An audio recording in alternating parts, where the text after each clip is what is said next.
റമളാൻ, റമളാനിലെ ആദ്യത്തെ ആ പ്രഥമ രാവിൽ അല്ലാഹു സുബ്ഹാനഹു വ തആല നദറല്ലാഹു തആല ഇലൈഹിം, ഈ ഭൂമിയിലുള്ള അവന്റെ അബദുകളിലേക്ക്, അടിമകളിലേക്ക് അല്ലാഹു സുബ്ഹാനഹു വ തആല നോക്കുമത്രേ.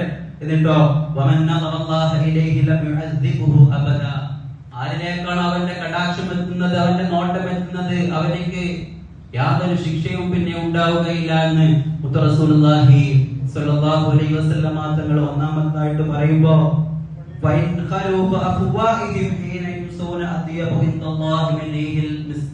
രണ്ടാമത്തെ അനുഗ്രഹം പറയുന്നത്, നമ്മളൊക്കെ നോമ്പ് നോറ്റ് കുറെ സമയമായി കഴിഞ്ഞാൽ പട്ടിണിയിലാണല്ലോ, ഒരു ഭക്ഷണം കഴിക്കുന്നില്ല.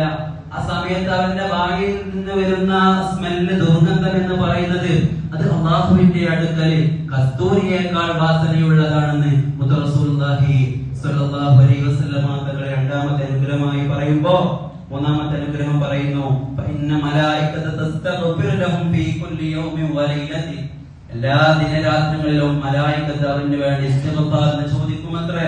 ഫഅമ്മ റാബിയതു ഫഇന്ന അല്ലാഹ തആല യഅ്മുറു ജന്നതഹു, സ്വർഗ്ഗത്തോട് നാലാമത്തെ അനുഗ്രഹം പറയാണ്, സ്വർഗ്ഗത്തോട് അല്ലാഹു കൽപ്പിക്കുമത്രേ. ഫയഖൂലു ലഹാ, സ്വർഗ്ഗം ചോദിക്കും, എന്താണ് ഞാൻ ചെയ്യേണ്ടത്? ഇസ്തഅദി ഫതസയ്യദി ലിഇബാദി, എന്റെ അടിമകൾക്ക് വേണ്ടി നീ അണിഞ്ഞൊരുങ്ങുക, ഭംഗിയാവുക. എന്നിട്ട് ഔഷക യസ്തരീഹ മിൻ തഅബി ദുനിയ ഇലാ ദാരി വ കറാമാതി, എന്റെ അനുഗ്രഹങ്ങൾക്ക് വേണ്ടി, എന്റെ ഔദാര്യമായിട്ട് സ്വർഗ്ഗത്തിലേക്ക് അവർ ക്ഷീണിതരായി, ദുനിയാവിൽ ക്ഷീണിതരായി കഴിഞ്ഞവരാണ്. അതുകൊണ്ട് എന്റെ ഔദാര്യമായി എന്റെ സ്വർഗ്ഗത്തിലേക്ക് അവർ കടക്കാൻ ശ്രമിക്കുന്നവരാണ്, അവർ തൃപ്തിപ്പെടുന്നവരാണ്.